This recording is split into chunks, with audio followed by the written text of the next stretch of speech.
Hello guys, welcome to doctor dental smile changes the mood. So guys, आज हम इस video में बात करेंगे कि ऑलमोस्ट मेरा जो कॉलेज था वो 1 साल हो चुका है और अभी मैं सेकेंड ईयर में आ चुका हूँ। तो एक कॉलेज लाइफ में बेसिकली एक डेंटल स्टूडेंट क्या क्या प्रॉब्लम्स फेस करता है।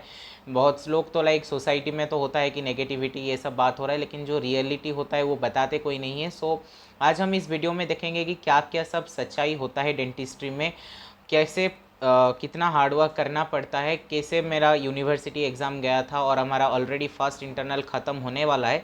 सो उसके बारे में भी हम आज इस वीडियो में डिस्कस करेंगे और साइमल्टेनियसली हम ये भी देखेंगे कि जो डे टू डे लाइफ में दोस्त लोगों से हो गया या तुम्हारा रूममेट हो गया, इन लोगों से भी आपको क्या क्या प्रॉब्लम हो सकता है, क्या नहीं हो सकता है, पूरा मैं आपको पूरा मेरा जो फर्स्ट ईयर का जर्नी था और अभी तक सेकेंड ईयर में जो जो प्रॉब्लम मैं फेस कर रहा हूँ उसके रिलेटेड आज हम इस वीडियो में बात करेंगे। So guys, watch this video till last and don't forget to like, share and subscribe the channel and also click on the bell icon to get the notifications first.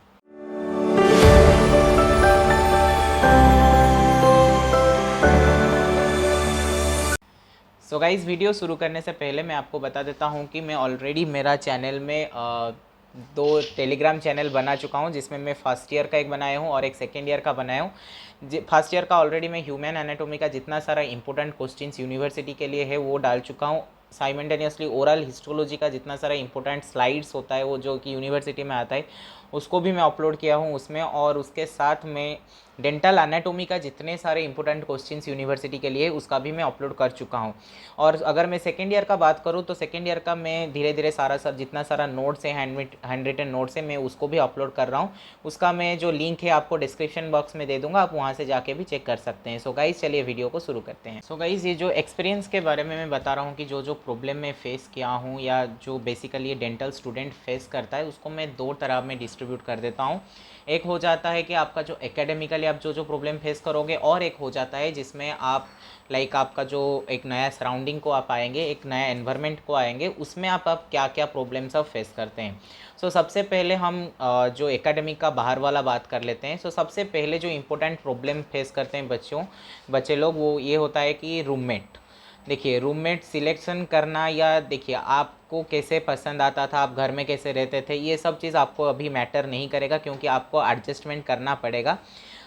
इसमें चाहे आपका जो रूममेट होने वाला है उसका कुछ गलती नहीं है या आपका खुद का भी गलती नहीं है, बिकॉज आप ऑलरेडी एक अलग से माहौल में रह के आ चुके हो। आपको एडजस्टमेंट करना पता नहीं होगा, बिकॉज आप घर में रहते थे, आपको छोटे छोटे चीज़ इजीली मिल रहा था, लेकिन अभी आप बाहर आ रहे हैं तो आपको कुछ ना कुछ तो एडजस्ट करना पड़ेगा, जो कि सबसे इम्पोर्टेंट चीज़ है। अगर आप एडजस्ट करना नहीं सीखोगे, आपका जो हॉस्टल लाइफ है स्पेशली आपके रूममेट के साथ कभी भी नहीं बनने वाला है।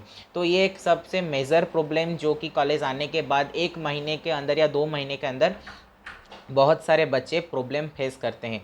सो रूममेट सिलेक्शन में कुछ कमी नहीं होता है। आप लोग सोचेंगे कि मैं ओडिया हूँ तो मैं, फॉर एग्जांपल मैं खुद का बात करूँ, मैं ओडिया हूँ तो मैं अगर एक ओडिया बंदा के साथ रहूँगा तो मेरा उसके साथ अच्छा जमेगा, ये बिल्कुल भी सही बात नहीं है। आप डिफरेंट लैंग्वेज के लोगों के साथ भी रह सकते हैं। इनफैक्ट मैं बोलूँगा, अगर आप दूसरे लैंग्वेज के लोगों के साथ रहेंगे तो आपके लिए ज़्यादा ही अच्छा होगा, क्योंकि आपको सबसे पहले एक तो नया लैंग्वेज सीखने के लिए मिलेगा, साइमल्टेनियसली आपका जो स्पीकिंग स्किल है वो भी बढ़ने वाला है। तो ये भी एक इम्पोर्टेंट प्लस पॉइंट है। सो रूममेट के लिए आपको जो सबसे मेन प्रॉब्लम होता है हॉस्टल लाइफ में वो है एडजस्टमेंट। आपको एडजस्टमेंट सीखना पड़ेगा, और यही होता है जो आप, यही एक प्लेस है जहाँ पे आप एडजस्टमेंट सीखेंगे और ये आपका लाइफ में भी काम आने वाला है। उसके बाद होता है कि दोस्ती बनाना कैसा, आपका एक फ्रेंड सर्कल कैसा बनाना चाहिए, क्या करना है। देखिए, फ्रेंडशिप आपको सबके साथ करना पड़ेगा। आप ऐसा एक डिस्क्रिमिनेट नहीं कर सकते, मैं ऐसा हूँ तो मेरे को ऐसा वाला ही फ्रेंड्स चाहिए, ये बिल्कुल भी गलत है, क्योंकि सबके पास कुछ ना कुछ टैलेंट है, सबके पास से आपको कुछ ना कुछ सीखने मिलेगा।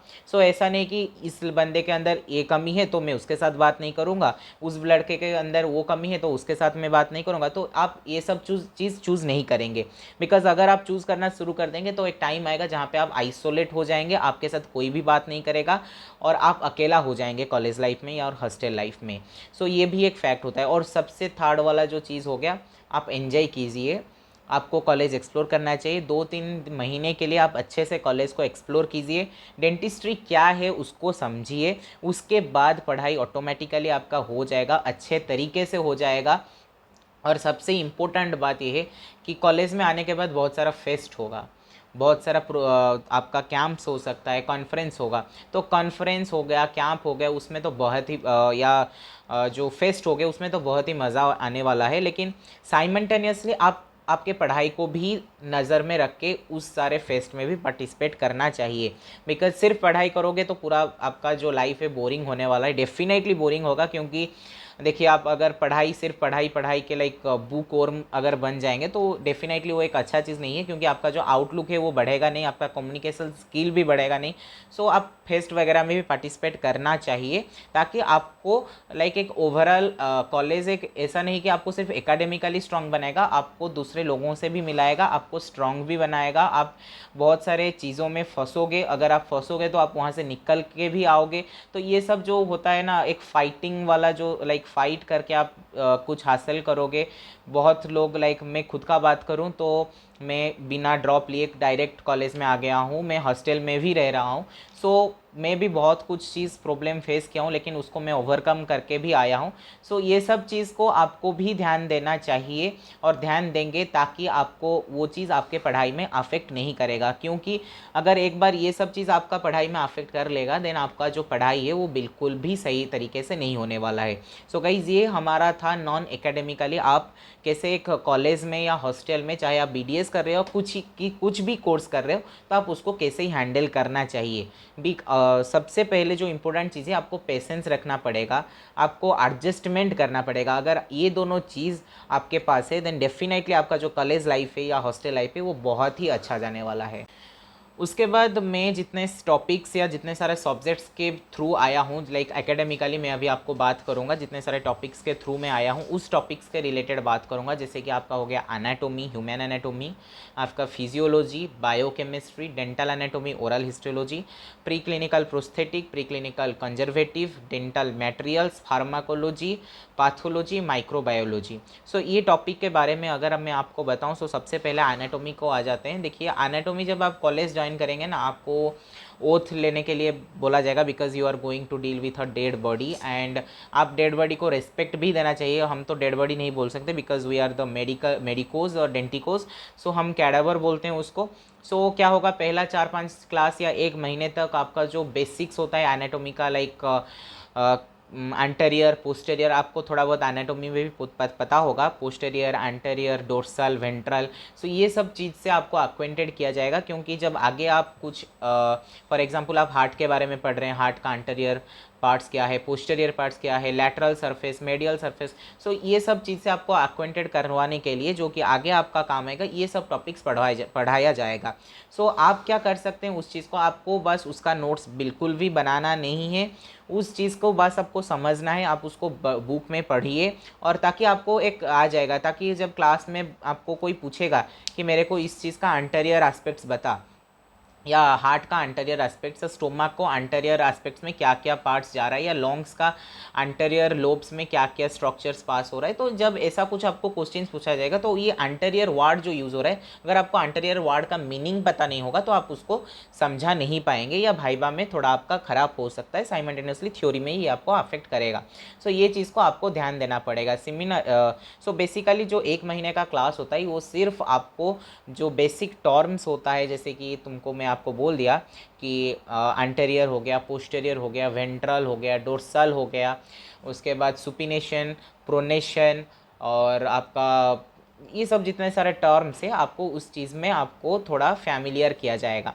सो उसका आपको नोट्स नहीं बनाना है, बस आपको समझना है कि सुपिनेशन का मतलब क्या है, एंटेरियर का मतलब क्या है, पोस्टेरियर का मतलब क्या है। तो इस चीज़ में आपको ध्यान देना पड़ेगा। ये था एनाटॉमी के बारे में। उसके बाद जब आपका टॉपिक शुरू हो जाएगा, कुछ भी सपोज़ हमारा तो अपर लिम्ब से शुरू हुआ था, क्लाविकल से शुरू हुआ था, तो उसके बाद यही जो टर्म्स है, उसका मेडियल एस्पेक्ट में क्या है, लैटरली क्या प्रेजेंट है, एंटेरियरली क्या क्या पार्ट्स प्रेजेंट है, मसल्स क्या प्रेजेंट है, सो ये सब चीज़ आपको समझने के लिए इजी हो जाएगा। तो ये एनाटॉमी का क्या आपको कैसे डील करना है, आपको ये मैं आपको बता दिया इस वाले टॉपिक में। उसके बाद अगर हम देखेंगे, हमारा जो आता है फिजियोलॉजी बेसिकली बहुत ही इजी होने वाला है। अगर आपने क्लास 12th में जो भी पढ़ाया गया है आपको, अगर आप उसको अच्छे से पढ़ के आए हैं, तो आपको जो क्लास 12th का जितने सारा टॉपिक्स हो गया, जैसे कि ह्यूमन सर्कुलेटरी सिस्टम हो गया, डाइजेस्टिव सिस्टम हो गया, या रेस्पिरेटरी सिस्टम हो गया, नर्वस सिस्टम हो गया, ये जितने सारा टॉपिक्स आप जूलॉजी में पढ़ के आए हो वही वही टॉपिक आपको फिर से पढ़ाया जाएगा, थोड़ा डिटेल में पढ़ाएंगे, कुछ भी डिफ़िकल्ट नहीं होने वाला है। बस नया नया वर्ड्स कुछ आएगा, आप अगर इंटरेस्टिंगली उस चीज़ को सुनोगे तो आपका वो अच्छे जाने वाला है। तो फिजियोलॉजिकली इतना भी कुछ डिफ़िकल्ट नहीं होने वाला है। बायोकेमिस्ट्री का भी बात करूँ, साइमल्टेनियसली बायोकेमिस्ट्री में भी सेम चीज़ होने वाला है। ग्लूकोज के बारे में बेसिकली जो ज़्यादा पूछा जाता है बीडीएस में, साइट्रिक एसिड साइकिल हो गया, या ये सब चीज़ को आपको ज़्यादा ध्यान देना पड़ेगा। वही क्लास 12th का अगर कंसेप्ट आपको क्लियर है तो बायोकेमिस्ट्री भी आपका अच्छा जाने वाला है। तो क्लास 12th का अगर काउंसलिंग तो अभी तक शुरू नहीं हुआ है, अगर जिस बच्चे इस साल ज्वाइन कर रहे हैं उनको एक सलाह मैं दे सकता हूँ कि आप लोग जो क्लास 12th का बॉटनी और जूलॉजी है उसको आप फिर से देख लीजिए, ताकि वो आपका फिजियोलॉजी और बायोकेमिस्ट्री को स्ट्रॉन्ग कर देगा। उसके बाद आ जाता है डेंटल एनाटोमी और ओरल हिस्टोलॉजी, जो कि एकदम नया टॉपिक है। डेंटल एनाटोमी फिर भी हम लोगों को थोड़ा बहुत पता होता है, जैसे कि आपको पता है इंसिजर, कैनाइन, प्रीमोलर, मोलर्स, इसके डिटेल्स हम पढ़ते हैं डेंटल एनाटोमी में। और अगर मैं ओरल हिस्टोलॉजी के बारे में बात करूं, जो चीज़ का नाम हम बस थोड़ा बहुत जूलॉजी के अंदर ह्यूमन डाइजेस्टिव सिस्टम के अंदर बस नाम लिए थे, उस टॉपिक को हम डिटेल में पढ़ने वाले हैं। जैसे कि एनामेल एक पूरा चैप्टर हो गया एनामेल के ऊपर, डेंटिन एक पूरा चैप्टर हो जाता है। तो ये सब चीज़ पूरा डिटेल में पढ़ाया जाता है। तो उसका आप क्या कर सकते हैं, अगर आपको बोरिंग लग रहा है तो आप क्वेश्चन ओरिएंटेड पढ़ सकते हैं। अब आप खुद से क्वेश्चन बनाइए, लॉन्ग क्वेश्चन बनाइए, लास्ट 10 ईयर्स का क्वेश्चन पेपर लीजिए, उसको देख के आपको अच्छे तरह से आप नोट्स बनाए। जो कि नोट्स बनाना एक सबसे इंपॉर्टेंट चीज़ होता है, ताकि आपका एक राइटिंग प्रैक्टिस होगा, क्योंकि आपको एक 2-3 घंटे के अंदर 4 लॉन्ग क्वेश्चन लिखना होता है और 10 शॉर्ट नोट्स लिखना होता है। तो वो इतना भी आसान नहीं होता है, क्योंकि एक लॉन्ग क्वेश्चन 4-5 पेज का होता है। तो ये था डेंटल एनाटोमी के लिए। और प्रैक्टिकल का बात करूँ डेंटल एनाटोमी में, तो डेंटल एनाटोमी का प्रैक्टिकल में आपको कार्विंग करना पड़ता है, आपको एक एक दांत बनाना पड़ेगा, सेंट्रल इंसीजर, लैटरल इंसीजर, ये सब आपको दांत बनाना पड़ेगा। कार्विंग अच्छे से करना चाहिए। कार्विंग का जो प्रोसीड्योर आपको प्रोफेसर लोग बताएंगे, उसी प्रोसीड्योर को अगर आप फॉलो करेंगे तो आपका जो कार्विंग है वो आपके लिए बहुत ही ईजी हो जाने वाला है। पता है कि सब बच्चों का तो आर्टिस्टिक हैंड बिल्कुल भी नहीं होगा, कुछ बच्चों का बहुत इजीली हो जाएगा, एक बार भी हो जाएगा। तो आप उस चीज़ को लेकर डिमोटिवेट नहीं होना है। प्रोफेसर लोगों को बार बार पूछिए, वो आपको डेफिनेटली हेल्प करेंगे उस चीज़ में, तो ताकि लास्ट में आपका भी हो जाएगा। क्योंकि मेरा भी बहुत बार रिजेक्ट हुआ है, लेकिन मैं भी प्रोफेसर लोगों का जो स्टेप्स होता है, जो प्रोसीड्योर होता है, उसको मैं भी फॉलो किया था, और मेरा भी लास्ट मोमेंट में हो भी गया था। लास्ट मोमेंट में नहीं, मतलब हो ही गया था, ईजिली हो गया था। तो ये था फर्स्ट ईयर के सब्जेक्ट्स के बारे में। अगर मैं फार्माकोलॉजी जो कि सेकेंड ईयर का सब्जेक्ट्स में आ जाऊँ, तो फार्माकोलॉजी का बात करूँ तो फार्माकोलॉजी का ऐसा सीन नहीं है कि सिर्फ ड्रग्स के बारे में ही तो आप पढ़ेंगे, लेकिन ये नहीं कि बस आपको एक डिजीज़ के बारे में पता होना चाहिए और उसका क्या ड्रग्स है बस इतना ही याद रखना है। लेकिन फॉर एग्जाम्पल फीवर हुआ है तो आपको ऐसे रट्टा नहीं लगाना है कि फीवर के लिए पैरासीटामोल है, वोमिटिंग के लिए अंडीम है। तो ये सब आपको ऐसे ही याद नहीं रखना है। आपको एक प्रॉपरली एक मेकानिज्म होता है, क्यों फीवर के लिए पैरासीटामोल दिया जाता है, क्यों वोमिटिंग के लिए अंडीम जैसे ड्रग्स दिया जाता है, तो उसका एक मेकानिज्म है, उसका एक एक्शन है। तो आपको ये चीज़ में भी ध्यान देना पड़ेगा। तो उसके लिए आप क्या कर सकते हैं, अच्छे से बुक को रीड कीजिए और उसका नोट्स बनाइए। नोट्स बनाना सबसे इम्पोर्टेंट रोल प्ले करता है, बिकॉज लास्ट मोमेंट में आपको वो चीज़ नोट्स में से ही पढ़ने के लिए थोड़ा इजी रहेगा। तो ये था फार्माकोलॉजी के लिए कैसे आपको करना है। फार्माकोलॉजी के बाद अगर मैं बोलूँ आपको पैथोलॉजी और माइक्रोबायोलॉजी, तो ये दोनों आप यूनिवर्सिटी एग्जाम में एक ही पेपर में देने वाले हैं, जैसे फिजियोलॉजी और बायोकेमिस्ट्री हो गया। सो उसमें एक चीज़ जो ईजी होता है कि आप जो थ्योरी में पढ़ेंगे उसी चीज़ आपका प्रैक्टिकल में आएगा। सो उसमें आपको इतना भी डिफिकल्ट नहीं होगा, क्योंकि अगर एक क्लास में जो टॉपिक का थ्योरी आप पढ़ेंगे उसी क्लास का नेक्स्ट जब प्रैक्टिकल क्लास होगा उसमें आपका जो प्रैक्टिकल है वो डिस्कशन किया जाएगा और उसी सब्जेक्ट का प्रैक्टिकल होने वाला है। तो पैथोलॉजी और माइक्रोबायोलॉजी में यही चीज़ होता है, लेकिन आपको पढ़ना ही पड़ेगा। उसके बाद आ गया डेंटल मटेरियल्स, जैसे कि मैं ऑलरेडी एक शॉर्ट्स उसके ऊपर डाल चुका हूँ, आप देख चुके होंगे। तो फिर से मैं बोलूँगा वही चीज़, अगर आपका काउंसलिंग तो अभी तक शुरू नहीं हुआ है, अगर आपके पास टाइम है तो आप ज़रूर फिजिक्स और केमिस्ट्री फिर से एक बार देख लीजिए। जैसे कि आपका हो गया Young's modulus, Poisson's ratio, stress, strength. तो ये सब चीज़ डेंटल मटेरियल्स में बहुत इंपॉर्टेंट रोल प्ले करेगा, क्योंकि एक एक सीमेंट का एक एक प्रोडक्ट जो आप यूज़ करने वाले, जो मटेरियल आप यूज़ करेंगे डेंटल जो कंजर्वेटिव हो गया प्रोस्थेटिक का, उसका जो कितना स्ट्रेस, कितना स्ट्रेंथ, कितना यंग्स मॉडुलस होना है, तो ये सब चीज़ एक बहुत ही इंपॉर्टेंट रोल प्ले करेगा इस डेंटल मटेरियल सब्जेक्ट में। उसमें जितने सारा ऑर्गेनिक केमिस्ट्री हो गया, सरफेस केमिस्ट्री हो गया और फिजिकल केमिस्ट्री हो गया और जो हमारा फिजिक्स है, इसमें सब कुछ आ जाता है।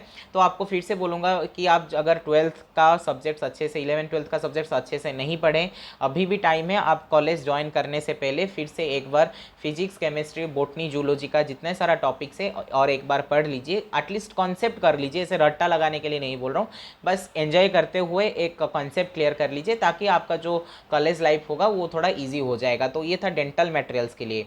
और सेकेंड ईयर में दो चीज़ प्रैक्टिकल होता है, एक हो गया प्री क्लिनिकल कंजर्वेटिव डेंटिस्ट्री और एक हो गया प्री क्लिनिकल प्रोस्थेटिक। उसमें बस आपका सेकेंड ईयर में प्रैक्टिकल वर्क्स होता है, थ्योरी पेपर नहीं होता है। लेकिन प्रैक्टिकल के लिए अगेन मैं आपको बोलूँगा, टीचर को फॉलो कीजिए, सारे क्लास अटेंड कीजिए। बहुत लोग बच्चे ऐसे होते हैं वो क्लास मिस करते हैं, उनको बोरिंग लगता है। जितना यूट्यूब में देखने के लिए हो गया उतना आसान वो टॉपिक नहीं होता है। जैसे कैविटी बनाना, मास्क पहन लो, हेयर कैप लगा लो और बस काम करना शुरू कर लो, वो देखने के लिए इजी होता है। जो लोग रील्स छोड़ रहे हैं या शॉर्ट्स छोड़ रहे हैं या जैसे मैं भी छोड़ रहा हूँ, वो बस देखने के लिए इजी होता है, लेकिन करने के लिए बहुत ही डिफिकल्ट होता है। बहुत बार रिजेक्ट होगा, बहुत डिमोटिवेट होगे, फिर से आपको मोटिवेशन ला के फिर से उसको शुरू करना पड़ेगा। सो गाइज, यही सारे प्रॉब्लम्स एकेडमिकली और नॉन एकेडमिकली जो मैंने फेस किया था, आपको लोगों के साथ शेयर किया। So guys, thank you for watching this video and don't forget to like, share and subscribe the channel and also click on the bell icon to get the notifications fast.